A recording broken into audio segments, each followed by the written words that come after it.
বাল, উফ কি ঝাল, মরে গেলাম আমি। এর চিৎকারে ড্রয়িং রুমের প্রতিটি কোণা গুলিয়ে যাচ্ছে। মরিচ ফুচকা চ্যালেঞ্জের ফলে এরকম অগ্নিদাহ সৃষ্টি হয়েছে। ঠোঁট দুটো যেন আগুনের হালকায় জ্বলছে, দু চোখ দিয়ে অবিরল জলধারা চলছে ঝাপসা চোখে। সে কাউকে খুঁজছে এক গ্লাস জলের জন্য, কিন্তু চারিদিকে হাসি ঠাট্টার মধ্যে কেউ তার আর্তনাদ শুনছেই না। অভিমান আর যন্ত্রণাতে টলটল চোখে সিঁড়ির দিকে পা বাড়ালো। সিঁড়ি বেয়ে উঠতে নিজের রুমে গেলেই বাঁচলো সে। আচমকা একটা শক্ত হাতে ডান কবজিটা খপ করে চেপে ধরলো। কিছু বুঝে ওঠার আগে এক প্রবল ঝটকায় তাকে ঘরের ভেতর টেনে নেওয়া হলো, আর চোখের পলকে বন্ধ হয়ে গেল দরজা। অন্ধকার ঘর, কেবল জানলার পর্দা চিরে বারান্দার ফাঁক খুলে জ্যোৎস্না ঘরটিকে এক অলৌকিক মায়া ছড়িয়েছে। তীর অশ্রুসিক্ত ঝাপসা চোখেও সামনে দাঁড়ানো অবয়বটিকে চিনতে তার বিন্দু পরিমাণ ভুল হলো না। এটা তো জাঙ্কুক, পরনে সাদা টি শার্ট, ওপরের কয়েকটা বোতাম খোলা, তার সুঠাম দেহের আভায় আবছা আলোতে স্পষ্ট ফুটে উঠেছে। জাঙ্কুক স্থির চোখে তাকিয়ে আছে তার কাজল ধোয়া চোখের দিকে। তে নিজেকে ছাড়ানোর চেষ্টা করতে সে বাঘের মতো ক্ষিপ্ত প্রায় থেকে দেয়ালের সাথে চেপে ধরলো। এক হাতে তের দু হাত দেয়ালের সাথে চেপে ধরলো, অন্য হাতে তের কোমর সজোরে আঁকড়ে ধরলো। সেই উত্তপ্ত স্পর্শে তের মেরুদণ্ড বেয়ে এক শিহরণ বয়ে গেল।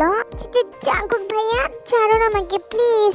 জাঙ্কুক কোনো কথা বলল না। তের কোমরে তার হাতের চাপ ক্রমশ বাড়তে লাগলো, যা তার নিঃশ্বাসকে এক প্রকার রুদ্ধ করে দিচ্ছে। জাঙ্কুক ধীরে ধীরে তার মুখটা এগিয়ে আনলো তের খুব কাছে। তে বুঝতে পারছে সামনে কি ঘটতে চলেছে। সে আতঙ্কিত স্বরে ফিসফিস করে বলে, জাঙ্কুক ভাই, দয়া করে আমাকে ছেড়ে দিন। কিন্তু তার এই আকুতি জাঙ্কুকের কানে পৌঁছালো না। জাঙ্কুক তার হাত সরিয়ে এনে তীর একগুচ্ছ চুল মুঠোর ভিতর পেঁচিয়ে ধরলো। তে কিছু বুঝে ওঠার আগে তার ঠোঁট দখল করে নিল। তার ছোট ছোট হাতগুলো জাঙ্কুকের চওড়া বুকে বাধা দেওয়ার আপ্রাণ চেষ্টা করলো, কিন্তু জাঙ্কুকের পুরুষালী শক্তির কাছে সেই প্রতিরোধ খড়কুটোর মতো উঠে গেল।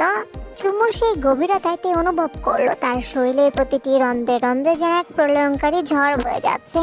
এক অদ্ভুত ঘরে অবচেতনে তার দুহাত উঠে গেল জাঙ্কুকের গলায়। তে এই আকস্মিক সারা জাঙ্কুকের ধৈর্যের বাঁধ ভেঙে দিল। সে আর নিজেকে সংযত রাখতে পারলো না। চুমুর গতি আর তীব্রতা আরো বহু গুণ বাড়িয়ে দিল সে। প্রায় আধ ঘন্টা পর তে ক্লান্ত হয়ে জাঙ্কুককে সজোরে ধাক্কা দিয়ে সরাতে চাইলো, কিন্তু তাকে সরাতে পারলো না।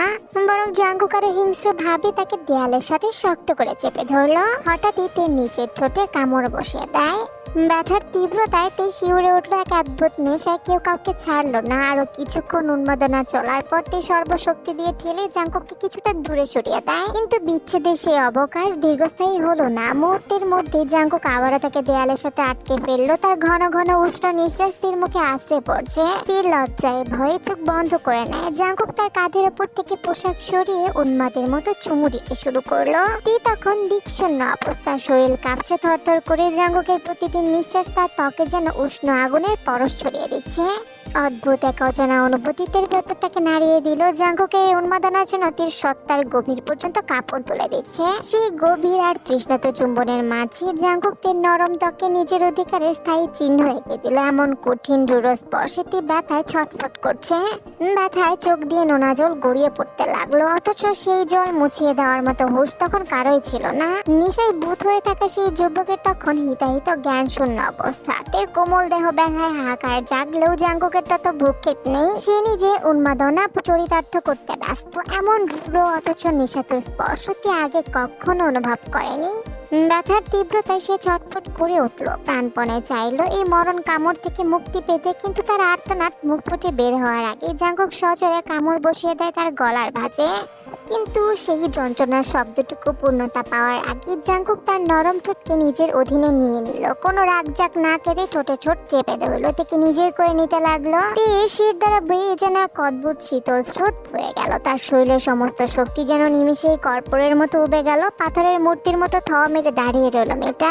জাঙ্কুক তার ঠোঁটে ঠোঁট, কপালে কপাল ঠেকিয়ে জোরে জোরে স্তব্ধ নিঃশ্বাস ফেলছে। ঘরের নিস্তব্ধতায় কেবল তাদের হৃদস্পন্দনের শব্দ শোনা যাচ্ছে। কিছুক্ষণ পর সেই নীরবতা ভেঙে জাঙ্কুকের ঘোর লাগা কণ্ঠস্বর তের কানে তপ্ত সীসার মতো এসে লাগলো।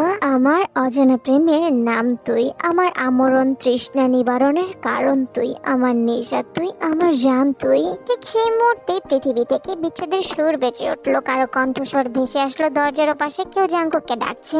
পরিচিত কণ্ঠ শুনে তে নিমিষে হকচকিয়ে উঠলো। চোখ মুখ কুঁচকে উঠলো প্রবল আতঙ্কে। তড়িঘড়ি করে নিজের এলোমেলো পোশাক ঠিক করতে চাইলে জাঙ্কুক এক ঝটকায় তার মুখ চেপে ধরলো। এখন তুই বাইরে যাবি না, আগে আমি যাব, তারপর আমি যখন ডাকবো তখন তুই নামবি। তে অসহায়ের মতো কেবল মাথা নাড়লো। জাঙ্কুক ঘর থেকে বেরিয়ে যাওয়ার আগে শেষবারের মতো টের ঠোঁটে একটি উষ্ণ চুমু এঁকে দেয়। অতঃপর জাঙ্কুক নিজের গায়ের কুচকে থাকা টি শার্টটা টেনে টুনে ঠিক করে নেয়। এরপর ধীরে পায়ে এগিয়ে গিয়ে দরজা খুললো। দরজা খুলতে তার সামনে দেখলো জেনিকে। জেনি জাঙ্কুকের চাচাতো বোন। সুহো আর জিসুর ছোট মেয়ে জেনি। মেয়েটা বরাবরের একটু চঞ্চল আর জেদি। ছোটখাটো যে কোনো বিষয়ে জাঙ্কুকের পিছে লেগে থাকা তার স্বভাব। জাঙ্কুককে দেখিয়ে জেনির চোখে হঠাৎ এক লাজুক আভা ফুটে উঠলো। ভাইয়া, তুমি তিয়াপুকে দেখেছো? অনেকক্ষণ ধরে খুঁজছি, কোথাও পাচ্ছি না, এমনকি নিজের ঘরেও নেই সে। আমি কি করে জানবো তে কোথায়? নিচে গিয়ে দেখ, হয়তো কোথাও আছে। আচ্ছা ভাইয়া, তিয়াপুকে খুঁজতে তুমি আমার সাথে নিচে চলো না। জাঙ্কুক প্রথমে অনিচ্ছা প্রকাশ করতে চাইলেও জেনি নাছোড়বান্দা চাহনির কাছে সে হেরে যায়। সে পা বাড়ালো সিঁড়ির দিকে। ঠিক এই সুযোগটি কাজে লাগালো তিনি। জাঙ্কুক আর জেনি আড়াল হতে সে নিঃশব্দে ঘর থেকে বেরিয়ে যায়, নিজের ঘরে চলে যায়। জাঙ্কুক যখন জেনির সাথে হল রুমে আসে তখন দেখলো বিশাল সরকল ফুচকা খাওয়ার চ্যালেঞ্জে মেতেছে। সে বুঝতে পারলো একটু আগে তে কেন চিৎকার করেছে। চলো না জাঙ্কুক ভাইয়া, আমাদের সাথে ফুচকা খাওয়ার চ্যালেঞ্জে যোগ দাও। না রে, এসব বাচ্চাদের খেলা আমি খেলি না, ফুচকা টুচকা আমার একদম পছন্দ নয়। জাঙ্কুক মনে মনে বিরক্ত হয়। সে ভালো করেই জানতো জেনি একবার তার সাথে কথা বলার সুযোগ পেলে মাথায় চেপে বসবে। ও আচ্ছা, তাহলে তুমি কি খেলতে পছন্দ করো জাঙ্কুক ভাইয়া? তোর তিয়াপুকে জিজ্ঞাসা কর, সে ভালো বলতে পারবে আমি কি খেতে আর কি খেলতে বেশি পছন্দ করি। জাঙ্কুক আর কোনো প্রশ্ন উত্তরে অপেক্ষা না করে, কারোর সাথে কোনো প্রকার কথা চোকাচোকি না করে সটা নিজের রুমের দিকে পা বাড়ালো। এদিকে এতক্ষণ তে শাওয়ার সেরে নিজেকে পরিপাটি করে নিচে এসে সবার সাথে আড্ডায় যোগ দিয়েছে। মাত্র কিছুক্ষণ আগে ঘটে যাওয়া সেই ঝড়ের চিহ্ন নিপুণভাবে মুছে ফেলেছে। 50টি মরিচ ফুচকার চ্যালেঞ্জ সে জিতে সবার মধ্যমণি সে। তার হাস্যোজ্জ্বল প্রাণবন্ত রূপ দেখে বোঝার উপায় নেই যে তার ভেতরে কি আছে। এক নিষিদ্ধ দহনের রেশ রয়ে গেছে।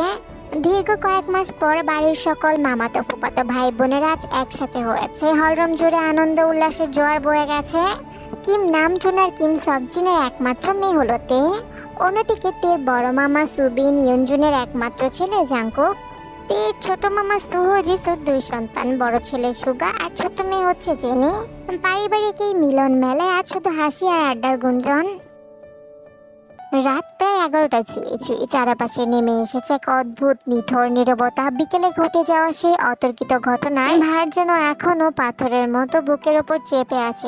সন্ধ্যা থেকে ঠায় জানালার পাশে দাঁড়িয়ে সে বাইরের অন্ধকারের দিকে তাকিয়ে আছে।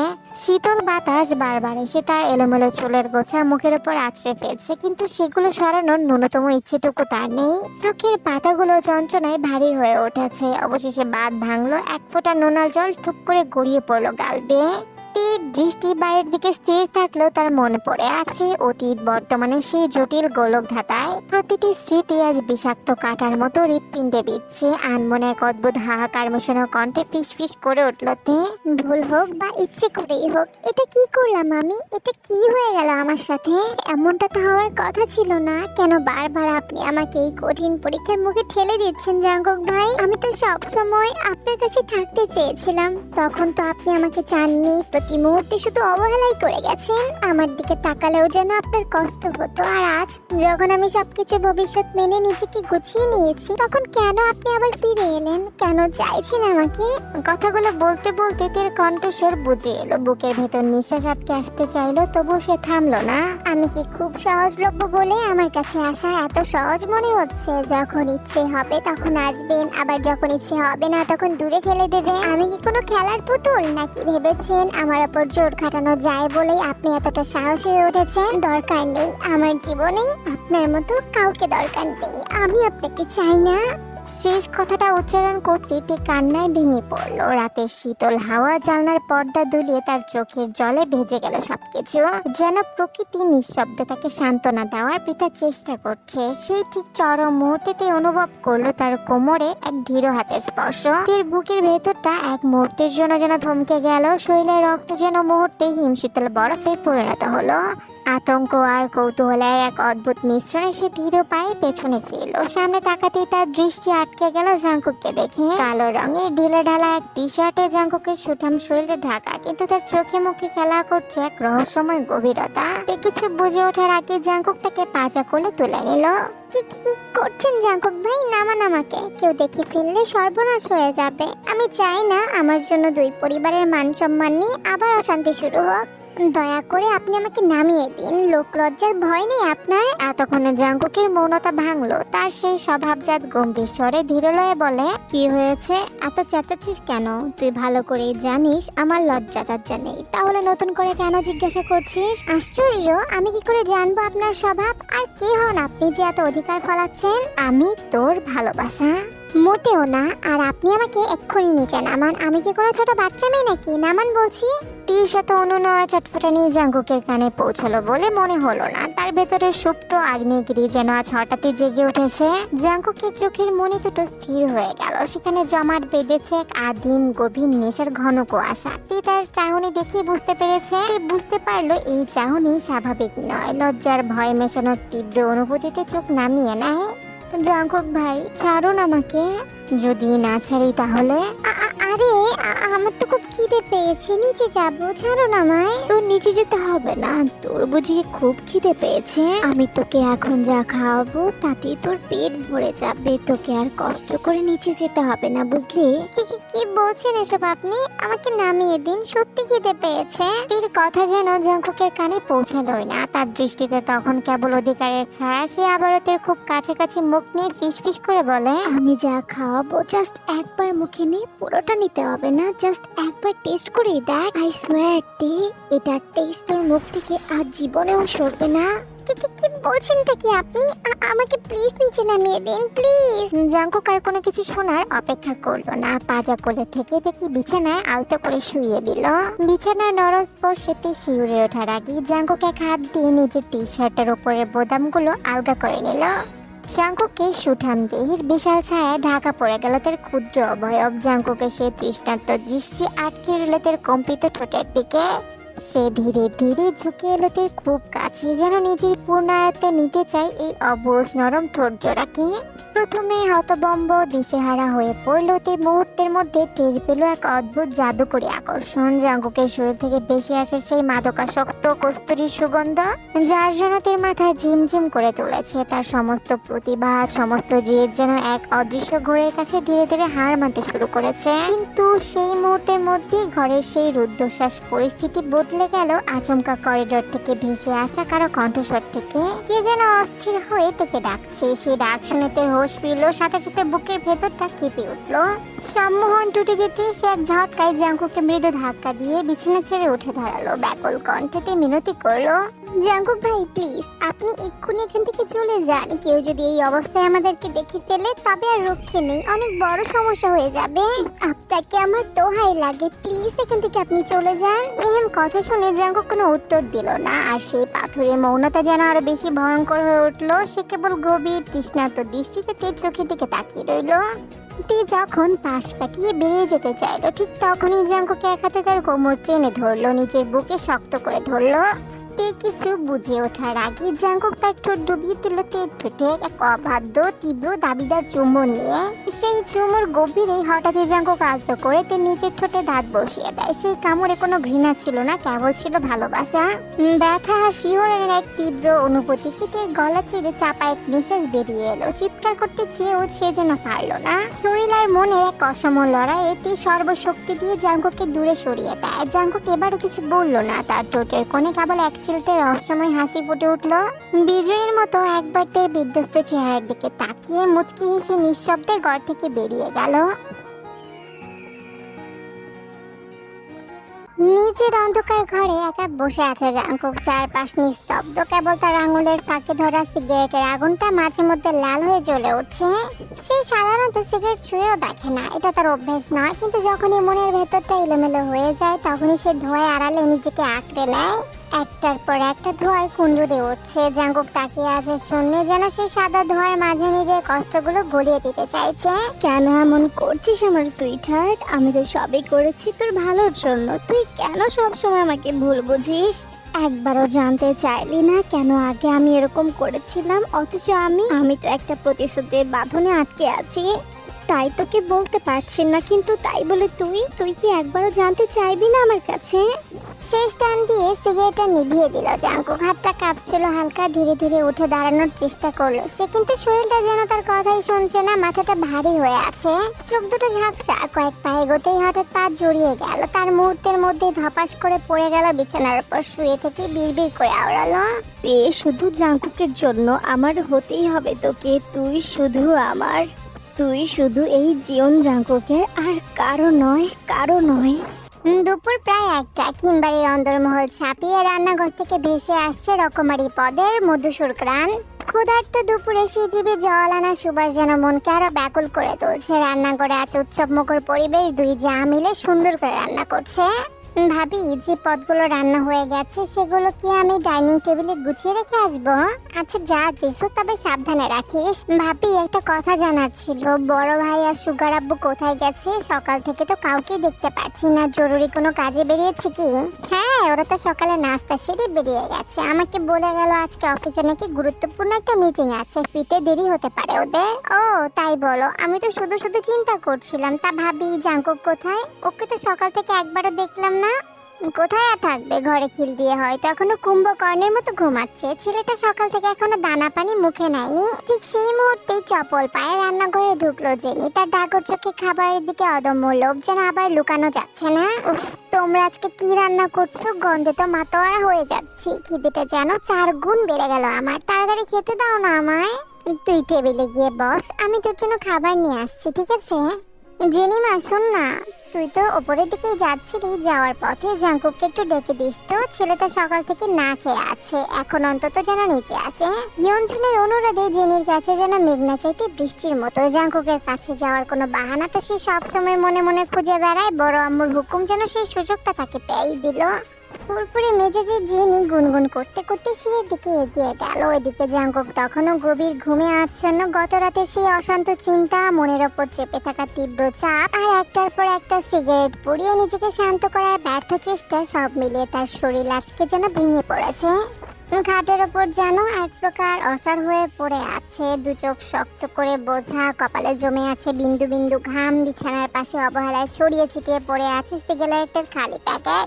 ঘরের বন্ধ বাতাসে বাসি নিকোটিনের কটু গন্ধ গুমোট হয়ে আছে। মনে হচ্ছে সেই বিষাক্ত ধোঁয়ায় যেন ঘরের প্রতিটি কোনো শ্বাসরুদ্ধ করে রেখেছে।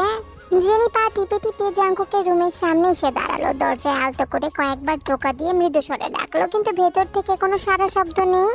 জাঙ্কুক ভাই, ও জাঙ্কুক ভাই, ঘুম থেকে ওঠো না, বড় আম্মু তোমাকে এক্ষুনি নিচে যেতে বলেছে। তবুও কোনো উত্তর এলো না। জেনি এবার কিছুটা বিরক্ত, খানিকটা জেদ নিয়ে দরজায় সচরে করাঘাত করতে শুরু করলো। তার চিৎকার, মুড়ো মুড়ো করা নাড়ার শব্দে গোটা করিডোর যেন কেঁপে উঠলো। এত তীব্র শব্দে জাঙ্কুকের ঘুমটা এক ঝটকায় ভেঙে গেল। লাফ দিয়ে উঠে বসলো বিছানায়।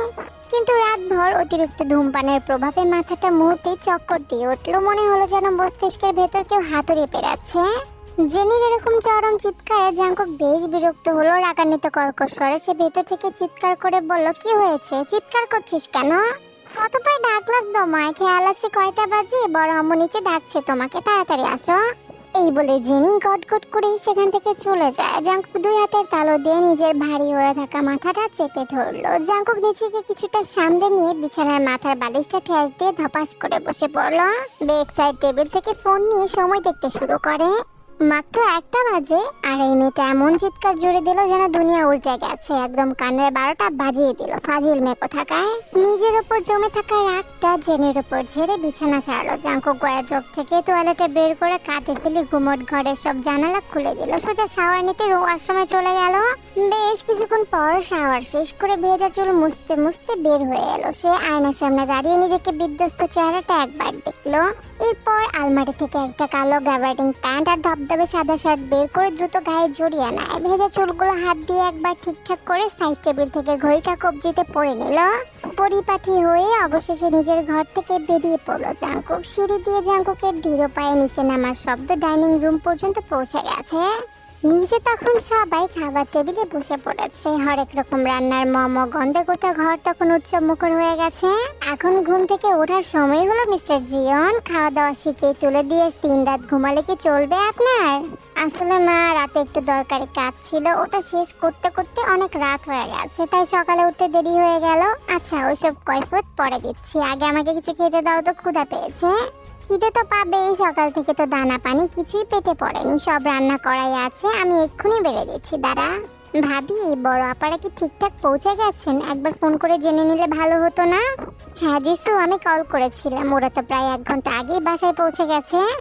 জাঙ্কুক এতক্ষণ নিবিষ্ট মনে চামচ দিয়ে খাবার নাড়াচাড়া করছিল। ফুপুর চলে যাওয়ার খবরটা কানে যেতে সে থমকে গেল, হাতের চামচটা প্লেটে স্থির করে রাখলো। মা, ফুপু কি চলে গেছেন? হ্যাঁ, ভোরেই চলে গেছে তারা। যাওয়ার সময় তোর ফুপু তোর ঘরে গিয়েছিল তো বিদায় নিতে, কিন্তু তুই তখন অঘরে ঘুমাচ্ছিলি, তাই ডাকলো না। কি বলছো মা? ফুপু তো বলেছিলেন অন্তত 1 সপ্তাহ থাকবেন, মাত্র 2 দিন পার হলো না, এর মধ্যে তাড়াহুড়ো করে চলে গেল কেন? সে তো আমি জানি না রে বাবা, যাওয়ার সময় শুধু বললেন জরুরি কিছু কাজ পড়ে গেছে, এর বাইরে তো কিছুই বললো না। জাঙ্কুকের মুখে তখন বিরক্তির কালো মেঘ জমেছে, ভেতরে ভেতরে এক তীব্র রাগে কণ্ঠস্বর ভারী হয়ে আসে। এটা নিশ্চয়ই তোর কাজ, কতদিন পালাবি আমার থেকে? এই জাঙ্কুক নামটা তোর ভাগ্যে খোদাই হয়ে গেছে, পালাবি কোথায় তুই? দীর্ঘক্ষণ সেখানে স্থির হয়ে দাঁড়িয়ে রইল, জোরে জোরে শ্বাস নিয়ে নিজের এলোমেলো চুল আর পোশাক ঠিক করে নিল। শরীরের প্রতিটি রন্ধ্রে রন্ধ্রে তখনও জাঙ্কুকের সেই তপ্ত স্পর্শের ছোঁয়া লেগে আছে। সে ধীর পায়ে গিয়ে জানলার পাশে বসে পড়লো, বাইরের অন্ধকার আকাশের দিকে তাকিয়ে রইল এক অজানা শূন্যতা নিয়ে। ঠিক তখনই নিস্তব্ধতা চিরে আবারও সেই পরিচিত ডাক ভেসে আসলো। তীর ঘোর কাটলো মায়ের কণ্ঠের তীব্রতায়। কিছু বুঝে ওঠার আগে রুমের দরজা খুলে ভেতরে প্রবেশ করলেন তার মা কিম সকজিন। তি যেন বিদ্যুৎ স্পৃষ্টির মতো মেঝে থেকে ধরফড়িয়ে উঠে দাঁড়ালো, তড়িঘড়ি করে ওনার কোনা দিয়ে চোখের জল মুছে নেয় উল্টো করে। মা, তুমি অসমী এখানে কেন? আসা বারণ। আর এভাবে অন্ধকারে জানালার পাশে মেঝেতে বসেছিলি কেন তুই? কিছু বললো না। জিন এবার কিছুটা মেয়ের দিকে এগিয়ে এলেন, মেয়ের মুখে ম্লান আলো পড়তে সে থমকে গেলেন। ল্যাম্পের মৃদু আলোতে ঠোঁটের সেই ক্ষতটা স্পষ্ট হয়ে উঠেছে। ঠোঁটে চোট পেলে কি করেতে? মায়ের এই আকস্মিক প্রশ্নে বুকের ভেতরটা যেন তের হিম হয়ে যায়, শরীরের রক্ত যেন হিম শীতল স্রোতে বইছে। সে তোতলাতে শুরু করলো। কি আসলে করছো তুমি? স্পষ্ট করে বলো, চোটটা কি করে লাগলো? আসলে মা, শোকেস থেকে ডিনার সেট সরাতে গিয়ে একটা কাঁটা চামচ হঠাৎ আমার ঠোঁটের কোনায় এসে পড়লো, সেখান থেকেই চোটটা লেগেছে। একটু দেখে শুনে কাজ করবে নাকি? চলো এখন নিচে চলো, কিছু খেয়ে নিবে চলো। না মা, আমি খাবো না, আমার এখন একদম খিদে নেই। এত কথা বলা আমার পছন্দ নয়, তুই এক্ষুনি আমার সাথে নিচে চলো, সবাই ডাইনিং টেবিলে তোমার জন্য অপেক্ষা করছে, সবাই একসাথে খাবে বলে। তুই জানে এখন মায়ের সাথে তর্ক করা মানে পরিস্থিতিকে নিজের বিরুদ্ধে নিয়ে যাওয়া। বিশেষ করে সেখানে জাঙ্কুক আছে, সেখানে কোনো প্রকার সন্দেহ তৈরি হতে দেওয়া যাবে না। তাই কোনো পাল্টা কথা না বলে ক্লান্ত শরীর বিষাদগ্রস্ত মন নিয়ে নিঃশব্দে মায়ের পিছু পিছু চলতে।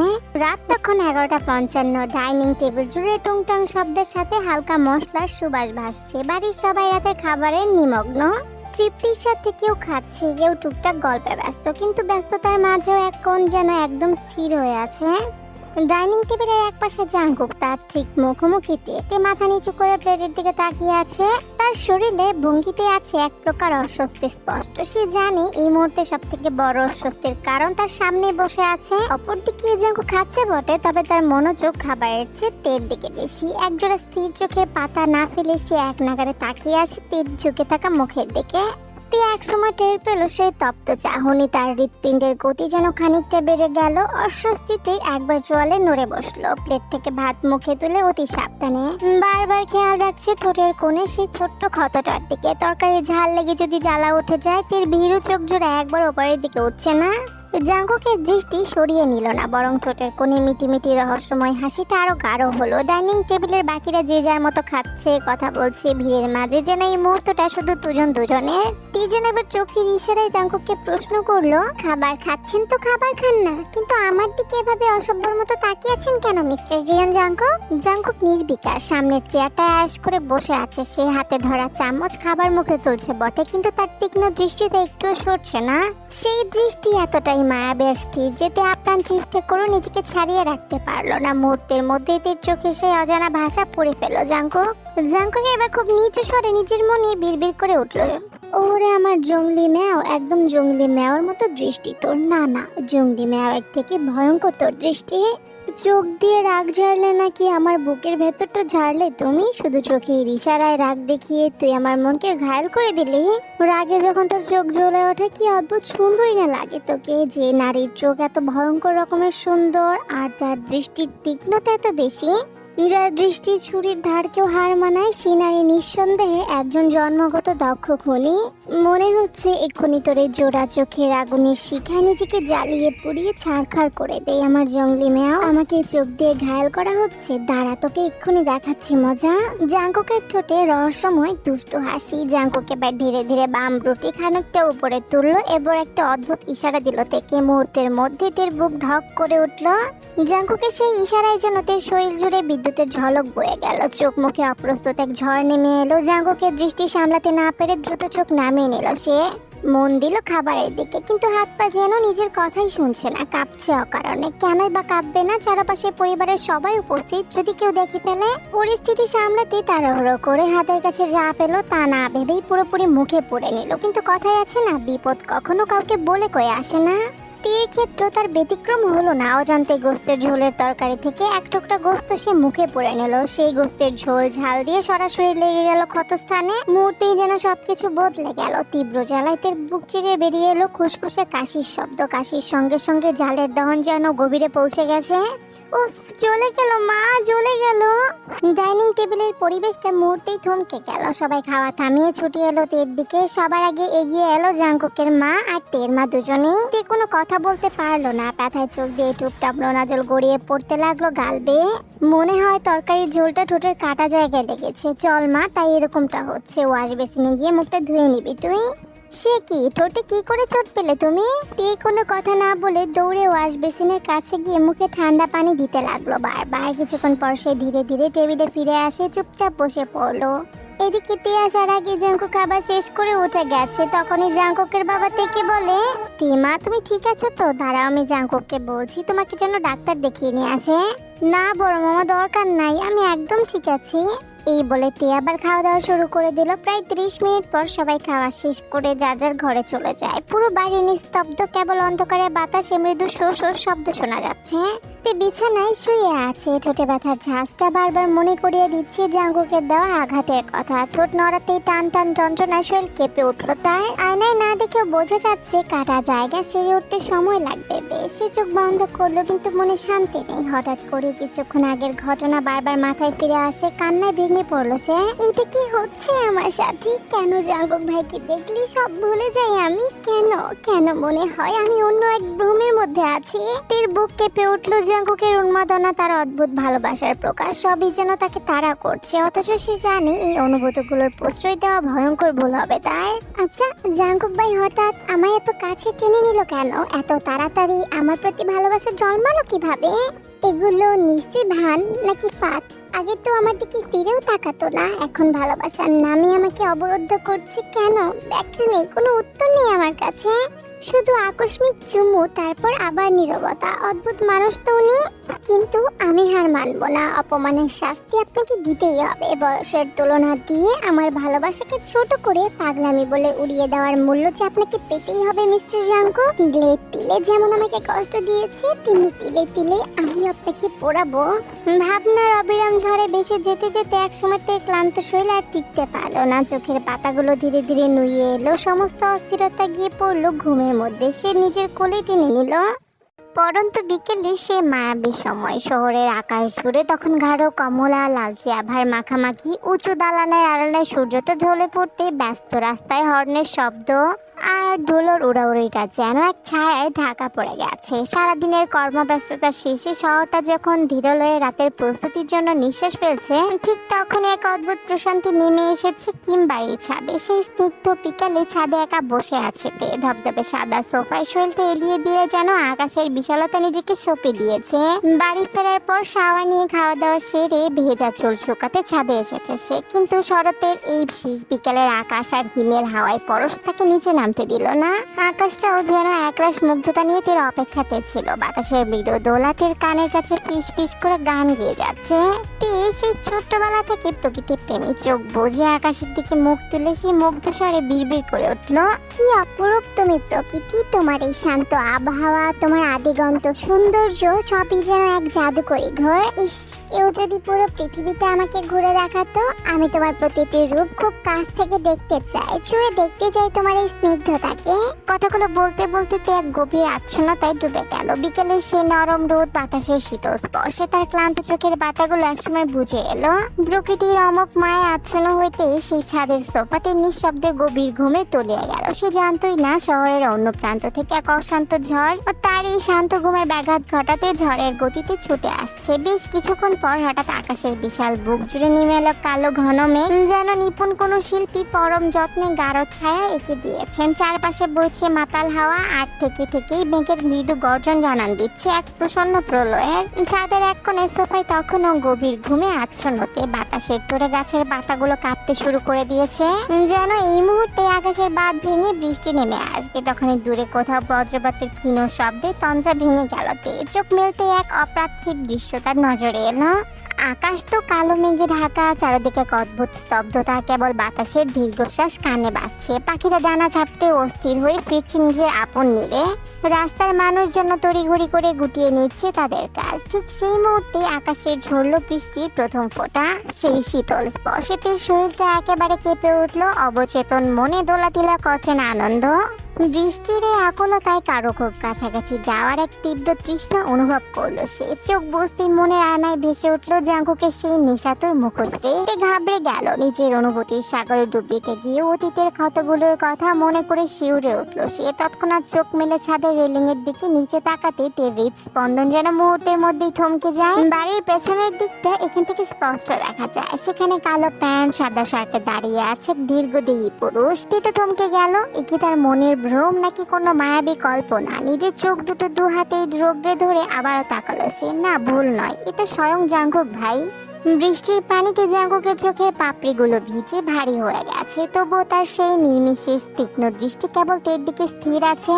কিছুক্ষণ পাথরের মূর্তির মতো দাঁড়িয়ে রইল, তারপরে অজানা ঝোঁকে তড়িঘড়ি করে ছাদ থেকে নিচে ছুটে গেল। বাড়ির পেছনে নির্জন স্থানে গিয়ে সত্যি থমকে দাঁড়ালো তে। জাঙ্কুক ভাই তো সত্যি এসেছে। অবিশ্বাসী চোখ ভরা বিস্ময় নিয়ে চেয়ে রইল সে। জাঙ্কুক ধীর পায়ে এক পা দুই পা করে তের দিকে এগিয়ে আসছে। বৃষ্টির ধারায় দুজনের এখন পুরোপুরি সিক্ত, তবুও সেদিকে কারো ভ্রুক্ষেপ নেই। দুজনের মাঝে মাত্র এক হাত দূরত্ব, অথচ সেই সামান্য ফাঁকাটুকু যেন এক চুম্বকীয় টানে তাদের আরো কাছে টেনে আনছে। কিছুক্ষণ তারা কেবল একে অপরের চোখের দিকে তাকিয়ে রইল। চোখের গভীরতায় যেন হারিয়ে গেল বৃষ্টি স্নাত সেই নিস্তব্ধতায়। হঠাৎ জাঙ্কুকে সেই নেশাগ্রস্ত গভীর কণ্ঠস্বর গম গম করে উঠল, সুইট হার্ট। শব্দটা তীর কানে পৌঁছাতে সে যেন আকাশ থেকে সচরা মাটিতে আছড়ে পড়ল। জাঙ্কুকের মুখে এই ডাক, তার ওই কণ্ঠস্বরতে সারা শৈলে এক বৈদ্যুতিক তরঙ্গে কেঁপে উঠল। তার হৃদস্পন্দনের গতি আজ সকল সীমানা ছাড়িয়ে গেল। নতুন ফিলিংসের সাথে পরিচিত হও আমার জঙ্গলি ম্যাও। কোনো কথা বলছে না, শুধু স্থির হয়ে জাঙ্কুকের দিকে তাকিয়ে আছে। জাঙ্কুকের চোখে কি আছে? কেন বারবার তে নিজের মনকে হারিয়ে ফেলছে? তে ধীরে ধীরে আরো স্পষ্ট চোখে তাকালো জাঙ্কুকের দিকে, কিন্তু যতই চেষ্টা করুক না কেন জাঙ্কুকের চোখের ভাষা বোঝা তার পক্ষে সম্ভব হলো না। বৃষ্টির শব্দের চেয়ে গাঢ় স্বরে ফিসফিসে উঠলো, জাঙ্কুক। সুইট হার্ট, আমার অবাধ্য জঙ্গলি ম্যাও, চোখ দিয়ে এক্ষুনি গিলে খাবা নাকি আমাকে? একে তো আমি তোর চোখের নেশা কাটে উঠতে পারছি না, তার উপর তোর এই তীক্ষ্ণ দৃষ্টি দিয়ে আমাকে দেখছিস। নিজেকে সামলাই কি করে বল? তাও নিজেকে সামনে রেখেছি, তবে যে এবার আর প্রাণে সইছে না সুইটহার্ট। তোর এই নেশা লাগানো চোখের অবাধ্যতা আমাকে একদম পাগল করে দিচ্ছে সুইটহার্ট। আজ এই বৃষ্টিকে সাক্ষী রেখে তোকে আমি নিজের করে নেবই। বল, দিবি তো ধরা? আপনি এখানে এসেছেন, আপনি এখান থেকে চলে যান প্লিজ জাঙ্কুক ভাই, আপনি এখান থেকে চলে যান। এমন করে একটানা বকবক করেই যাচ্ছে। ওদিকে জাঙ্কুক এক পলকে তের দিকে তাকিয়ে আছে। পরনে গাঢ় নীল রঙের গোল জামা, বৃষ্টি ভেজা জামাটা শরীরের সাথে লেপটে গেছে। এই মুহূর্তে জাঙ্কুকের দৃষ্টি যেন তের উপরে থমকে গেছে। দেহের প্রতিটি কোণায় বৃষ্টির ফোঁটা ঝলমল করছে। নীল জামার ঝিকি ঝিকি পুঁতিগুলো বৃষ্টির আলোয় যেন থেকে নীল পরীর মতো সাজিয়ে তুলেছে। মনে হচ্ছিল যেন আকাশ থেকে সত্যি নেমে এসেছে হচ্ছে এক নীল পরি, আর জমিনে এসে বৃষ্টি ভেজা নিজের নীলাময় রূপের জাদু বিলিয়ে দিচ্ছে চারপাশে। সেই জাদুর ঘোরে জাঙ্কুক আরো গভীরভাবে ডুবে যাচ্ছে। বৃষ্টির প্রতিটি ফোঁটা যেন থেকে আরো সৌন্দর্যমণ্ডিত করে তুলছে। জামার নীলাপতিগুলো বৃষ্টির ঝাপটায় রং পাল্টে যাচ্ছে। আমি কি বলছি আপনি শুনতে পাচ্ছেন না? এক্ষুনি এখান থেকে চলে যান। জাঙ্কুক যেন ঘোর থেকে আচমকা বাস্তবে ফিরে এলো। ঠোঁট কিঞ্চিত ফাঁক করে গভীর একটা দীর্ঘশ্বাস ফেললো সে, তারপর ধীর পায়ে এগিয়ে গেল তের দিকে। মাই নটি ম্যাও, তুই কি সত্যি বুঝিস না নাকি বুঝতে চাস না? I really love you, please try to understand. তোকে ছাড়া এই জাঙ্কুকের অস্তিত্বের কোনো মানে নেই। তোর এই জেদ, এই অবাধ্যতা আর এই নটিপনা সবটাই আমার নেশা হয়ে গেছে। নিজেকে আর কতদিন দূরে সরিয়ে রাখবি তুই বল? একটু তো বোঝার চেষ্টা করো সুইটহার্ট, আমার প্রতিটি নিঃশ্বাস এখন তোকে ঘিরে। জাঙ্কুকের কথাগুলো তীরের মতো গিয়ে বিঁধল তের বুকে। মুহূর্তে সে স্তব্ধ হয়ে গেল। যেতে এতক্ষণ অনর্গল কথা বলছিল, এই গাঢ় ফিসফিসানি যেন তার কণ্ঠনালীতে পাথর বসিয়ে দিয়েছে। এক অজানা শিহরণে শরীরটা হালকা কেঁপে উঠল তার। বিপদ টের পেয়ে তে পিছনে ফিরে পালাতে চাইলো, কিন্তু পালানোর সব পথ ততক্ষণে বন্ধ হয়ে গেছে। হঠাৎ এক বলিষ্ঠ হাতের অমোঘ বাঁধনে আটকা পড়লো সে। সেই লৌহ কঠিন বাহুপাশ থেকে নিজেকে ছিনিয়ে নেওয়ার সাধ্য তের নেই। এক হ্যাচকা টেনে জাঙ্কুক থেকে নিজের প্রশস্ত বুকের সাথে মিশিয়ে ফেললো। উফ, লাগছে আমার, ছাড়ুন তো। জাঙ্কুক তের কোমর এক হাত পেঁচিয়ে তাকে নিজের দেহের সাথে আরো নিবিড় ভাবে পিষে ধরলো। অন্য হাত দিয়ে তের চিবুকটা আলতো করে উঁচু করে ধরলো। কত বকবক করিস রে তুই, এক নাম্বারের বাচাল কোথাকার। আমার মুখ, আমার যা ইচ্ছা তাই বল। কিন্তু বাক্যটা শেষ করার আগেই জাঙ্কুক তার হাতের তর্জনীতে ঠোঁটের ওপর রেখে দিল। নিমিষে নীরবতা নেমে এলো চারপাশে। বৃষ্টির শব্দের মাঝে কেবল দুজনের দ্রুত হৃদস্পন্দন শোনা যাচ্ছে। জাঙ্কুক কিছুক্ষণ সেই আঙ্গুলটাতে ঠোঁটের ওপর বুলিয়ে ধীরে ধীরে সরিয়ে নিল। জাঙ্কুক এখন পুরোপুরি তের ঘোরে আচ্ছন্ন। তার দুই চোখে তখন নেশা। আঙুল সরিয়েছে ধীরে ধীরে, মুখ নামিয়ে আনলো তে সে অবাধ্য ঠোঁটের ওপরে। বিপদ আসন্ন বুঝে তে এবার মরিয়া হয়ে উঠলো। আতঙ্কে সে নিচের ধারালো নখগুলো বসিয়ে দিল জাঙ্কুকের ঘাড়ের ওপরে। ব্যথার তীব্রতায় জাঙ্কুক সামান্য কেঁপে উঠলো। অস্পুষ্ট এক গোঙানি দিয়ে মুখটা কিছুর ওপরে তুলে নিল। জাঙ্কুকের চোয়াল শক্ত হয়ে আসলো। ঘাড়ে সেই জ্বালা যেন তার ভেতরে সুপ্ত আগুনকে আরো উস্কে দিল। সে তের চোখের দিকে তাকিয়ে মুচকি হাসলো। দেখুন, শেষবারের মতো বলছি, ছাড়ুন আমাকে। কেন? না ছাড়লে কি করবি তুই? দেখুন, মানুষ দেখলে খারাপ ভাববে। এসব অসভ্যতা আমার একদম পছন্দ না। আপনি কি শুনতে পারছেন না? ছাড়ুন আমাকে। আমি তো তোকে শিকল দিয়ে বেঁধে রাখিনি সুইটহার্ট, আমি তো ছাড়ছি না। তুই ছুটতে পারলে ছুটে যা, তোর হাত পা নেই, শক্তি প্রয়োগ কর। তে প্রাণপণে চেষ্টা করে সে লৌহ কঠিন বাহুপাশ থেকে 1 ইঞ্চিও সরাতে পারলো না। নিজের ব্যর্থতায় হতাশ হয়ে চিৎকার করে উঠল। দেখুন, প্রতিনিয়ত আপনি আমার সাথে এভাবে জবরদস্তি করতে পারেন না। অবশ্যই করতে পারি, তোর উপর সম্পূর্ণ অধিকার আছে আমার, আর সেই অধিকার খাটানোর ক্ষমতাও আমার আছে। অধিকার? আপনি কোন অধিকারের কথা বলছেন? আমি ঠিক বুঝতে পারছি না। অধিকার মানে কি আপনি সেটা বোঝাচ্ছেন জাঙ্কুক ভাই? ও সরি, মিস্টার জিওন জাঙ্কুক।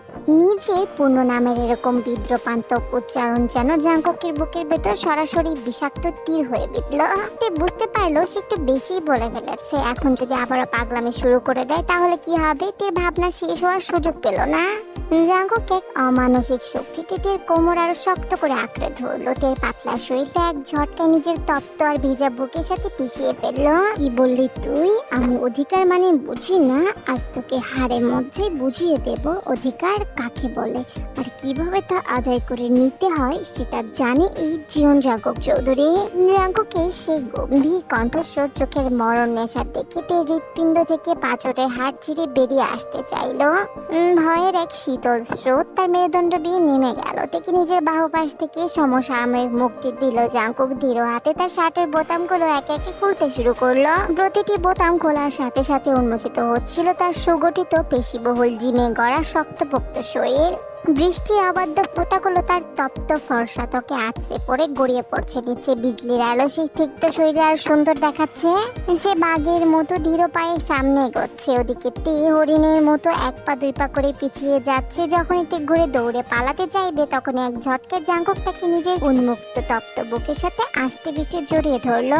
সেই অনাবৃত শরীরের উষ্ণতা তের ভিজে শরীরে বিদ্বেষে থরথর করে কাঁপতে শুরু করলো। কান্না সিক্ত গলায় অনুনয় বিনয় করতে শুরু করলো। তোকে ছাড়ার জন্য তো ধরে নিতে আমার সবটুকু অধিকার আদায় করেই ছাড়বো। তে বা এলো পাথারি গালি ছুটে শুরু করলো। জাঙ্কুক কোনো উত্তর দিল না। তার সিক্ত চামড়ায় তপ্ত আঙুলের ছোঁয়া লাগাতে তের প্রতিটি শিরা উপশিরায় যেন সশস্ত্র ভোল্টের বিদ্যুৎ খেয়ে গেল। দেখুন, এইসব আমার একদম ভালো লাগছে না। কি চাইছেন আপনি আমার কাছ থেকে? এরপর জাঙ্কুক পৈশাচিক হাসি হাসে তের কানের কাছে মুখ নিয়ে ফিসফিস করে বলে, তোকে। জাঙ্কুকের স্পষ্ট স্বীকারোক্তি শুনে তিন মুহূর্তের মধ্যে স্তব্ধ হয়ে গেল। চোখ দুটো বিস্ফোরিত হয়ে উঠল অবিশ্বাসে।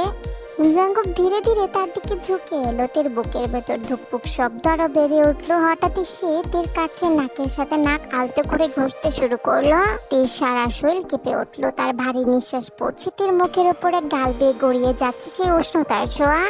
চারপাশে শুধু ঝরঝরে বৃষ্টির শব্দ, অথচ দুজনের মাঝখানে যেন আরেকটা ঝড় বয়ে যাচ্ছে। তে দিশাহারা দৃষ্টিতে তাকিয়ে রইল জাঙ্কুকের চোখে। ওই চোখে ভয়ও আছে, আবার এক অদ্ভুত আকর্ষণও আছে, যেখান থেকে তে বারবার পালাতে চাইছে অথচ পারছে না। জাঙ্কুক দু হাতে তের গাল ধরে কপালের সাথে কপাল ঠেকিয়ে ঘোর লাগানো কণ্ঠে বলে, My wild Mal, you know you look so beautiful, sweetheart. Today I really want to have you. Believe me, I can't control myself anymore. বলে জাঙ্কুক তের ঠোঁট জোড়া নিজের দখলে নেওয়ার জন্য উন্মুখ হয়ে ঝুঁকে এলো। ঠিক তখনই তে আর সহ্য করতে পারলো না। মুহূর্তে সে নিস্তেজ হয়ে জাঙ্কুকের প্রশস্ত বুকে ঢলে পড়লো। জাঙ্কুক খানিকটা অবাক হয়ে তের নিস্পন্দন দেহের দিকে তাকিয়ে রইল। পরক্ষণে তার মনে হলো এই বাচাল মেয়েটার প্রতি বাচ্চামো স্বভাবে তাকে অদ্ভুত করে পাগল করছে। জাঙ্কুক আর তার হাসি চেপে রাখতে পারলো না। নিস্তব্ধ বৃষ্টির রাতে তার অট্টহাসি প্রতিধ্বনিত হতে লাগলো। শীতের কপালে আলতো করে নিজের ঠোঁট ছুঁয়ে দেয়। যা বাবা, এইটুকুতে জ্ঞান হারালি? বাসর রাতে না জানি কয়বার পানি দিয়ে তোর জ্ঞান ফেরাতে হয়, আল্লাহ ভালো জানে। পাগলি মেয়ে একটা। বলেই হাসতে হাসতে জাঙ্কুক তের অচৈতন্য দেহটাকে পাজা কোলে তুলে নিল নিজের কোলে।